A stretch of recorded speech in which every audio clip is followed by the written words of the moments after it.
আমাদের এই ধর্মভূমি, এই পবিত্র ভূমি,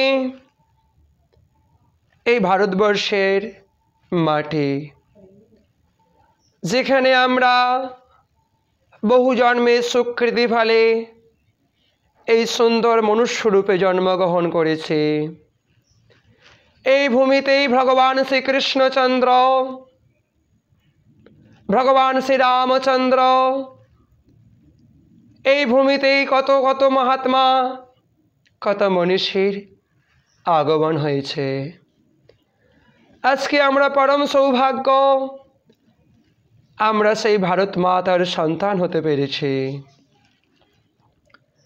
আমাদের এই জীবন আত্মকল্যাণের জন্য, আত্ম উদ্ধারের জন্য।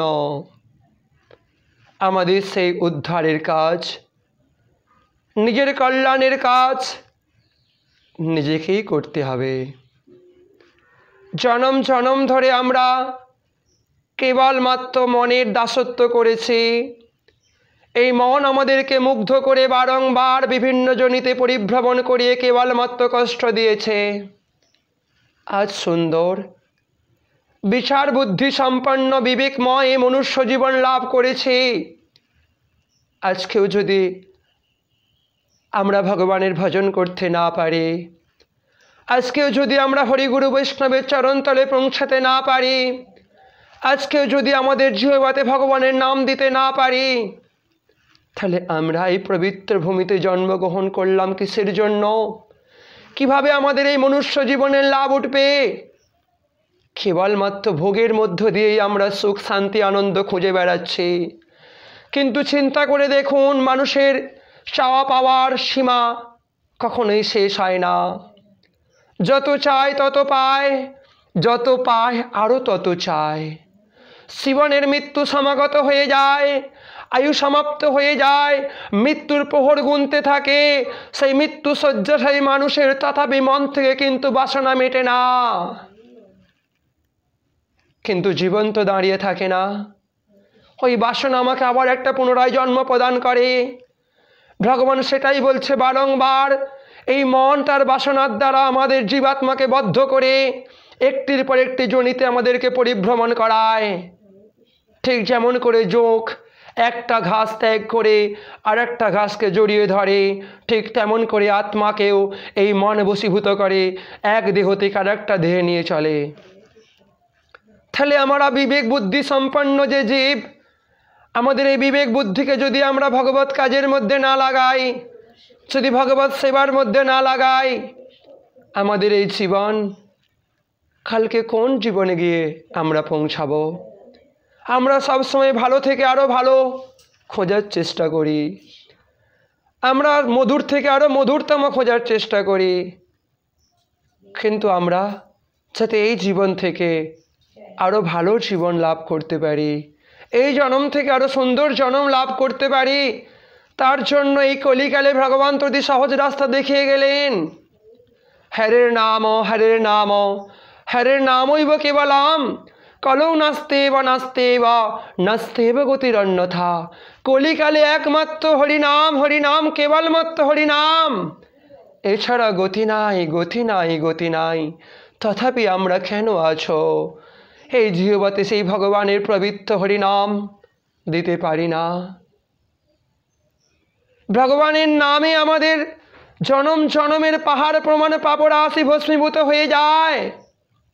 দেখো বাল্মীকি, যিনি রামায়ণ রচনা করেছেন, তিনি পূর্ব জীবনে দস্যু ছিলেন। এরকম ভাগবতে অজস্র কাহিনী আছে, যারা মহা মহা পাপ কার্যে লিপ্ত ছিলেন, তারাই ভগবানের নামের দ্বারাই তারা পরম প্রাবণ, ভগবানের পরম প্রিয় ভক্ত হয়ে যায়। এই নামের দ্বারা আমরা পাপী অপেক্ষা অধিক পাপিষ্ঠ হলেও ভগবান আমাদের অভয় মানে দিচ্ছেন, তোমাদের ভয় নাই, আমি তোমাদের সমস্ত পাপ থেকে মুক্ত করব, আমি তোমাদের সমস্ত পাপ থেকে উদ্ধার করে তোমাদের আমার কাছে নিয়ে নেব, তোমাদের বারংবার জন্ম মৃত্যুর চক্রে ঘুরতে হবে না। আপিচেৎ সুদূরাচার ভজতে মামন্য ভাগ। আমরা পাপী অপেক্ষা অধিক পাপিষ্ঠ হলেও যদি একাগ্র চিত্তে ভজনা করতে পারি, যদি ভগবানকে এই মনোমন্দিরে বসাতে পারি, তাহলে ভগবান বলছে তাকে সাধু রূপেই দর্শন করবে, তাকে তার পূর্ব কর্ম দ্বারা বিচার করে পাপী রূপে আর দেখবে না। আমরা এই ধর্মভূমিতে জন্মগ্রহণ করেছি, আমরা পবিত্র ভূমিতে জন্মগ্রহণ করেছি, আমরা গীতা ভাগবতের আদর্শে জীবনকে উন্নীত করার শুভ সংকল্প গ্রহণ কেন করব না? আমরা এই ভারতবর্ষের মাটিতে জন্মগ্রহণ করেছি, আমাদের মূলধন হচ্ছে বিশ্বাস। আমাদের সেই বিশ্বাসকে কাজে লাগিয়ে কিছু প্রতারক প্রবঞ্চক মানুষ আজ ধর্ম ব্যবসা খুলে বসেছে, যাদের প্রতারণামূলক ফাঁদে আমরা পতিত হয়ে যাই। প্রকৃত ধর্মের স্বরূপ কি বুঝতে পারি না, প্রকৃত তত্ত্ব কি আমরা বুঝতে পারি না। কারণ ধর্মের তত্ত্ব বোঝা অত সহজ নয়। লাল গেরুয়া পরা, সাধু সাজা খুবই সহজ, কিন্তু অন্তর্জগৎকে মনোজগৎকে সাধু করা বড় কঠিন। তাই তো আমাদের গীতা ভাগবতের আদর্শে যদি জীবনযাপন না করতে পারি, গীতা ভাগবতকে যদি প্রকৃতভাবে বোঝার জন্য সেই শুদ্ধ ভক্তের চরণে গিয়ে আশ্রয় করতে না পারি, তাহলে বারংবার এরকম প্রতারক প্রবঞ্চক মানুষগুলো আমাদেরকে বারংবার ঠকাতে থাকবে। কারণ ধর্মস্য তত্রং নিহিতং গুহায়াম, ধর্মের তত্ত্ব হৃদয় গুহার মধ্যে নিহিত। সেই ধর্মের তত্ত্ব যারা বুঝেছে, ধর্মের তত্ত্ব যাদের মনের মধ্যে প্রকাশিত হয়েছে, সেই সমস্ত সাধু মহাত্মার চরণ ছাড়া আমরা কদাপি ধর্মের প্রকৃত রহস্য বুঝতে পারব না। কিছু প্রচারক প্রবঞ্চক মানুষ, তারা ধর্মের দোহাই দিয়ে তারা আমাদের থেকে লক্ষ লক্ষ টাকা লুটে নিয়ে নিজেদের ভোগ সুখের মধ্যে লাগিয়ে চলেছে, আরও লাগিয়ে যাবে। কারণ আমরা প্রকৃত ধর্ম বুঝতে পারি না বলেই আমরা ধর্মভীরু। তাই এই পাবন সঙ্গে, এই গীতা ভাগবত শ্রবণ রূপ পাবন সঙ্গে আমাদের চিত্তের মলিনতা প্রক্ষালিত হয়, প্রকৃত ধর্মের প্রকাশ হয়। তাই আমরা সেই গীতা ভাগবতকেই সাক্ষাৎ ভগবানের উত্তম বাক্ময়ী মূর্তি মনে করে নিত্য গীতা ভাগবত পাঠের শুভ সংকল্প গ্রহণ করি এবং গীতা ভাগবত পাঠ শ্রবণের শুভ সংকল্প গ্রহণ করি, যার দ্বারা আমাদের এই মনুষ্য জীবন আনন্দময় পরম শান্তিময় হবে এবং সর্বোপরি মনুষ্য জন্মের সার্থকতা আমরা ওঠাতে পারব। বলো না গো রাধে রাধে।